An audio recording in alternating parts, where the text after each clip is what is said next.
Kjo është koha më e mirë për të pirë kafe sipas ekspertëve.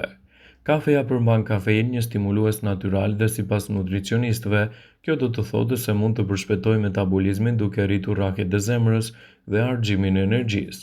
Kjo është një arsye pse është ideale të pini kafe në mëngjes rreth 90 minuta pasi të zgjoheni, në mënyrë që të sinkronizohet me ritmen normale të kortizolit në trup. Nëse ushtroheni në mëngjes, një kafe e zezë para stërvitjes mund të përmirësojë performancën dhe të përshpejtojë djegjen e dhjamit, ndërsa pas stërvitjes mund të mbështesë rikuperimin e muskujve. Megjithatë, është më mirë të shmangni pirjen e saj sapo të zgjoheni me stomakun bosh. Një kafe në mëngjes në shtrat mund të shkaktojë probleme me acidin e stomakut, duke shkaktuar përkeqësime. Filloni me një vak të lehtë ose një meze të lehtë para kafes për të zvogëluar rrezikun e rritjes së niveleve të kortizolit, të cilat janë tashmë në nivelet e tyre më të larta, sidomos edhe pasi të jeni zgjuar në mëngjes.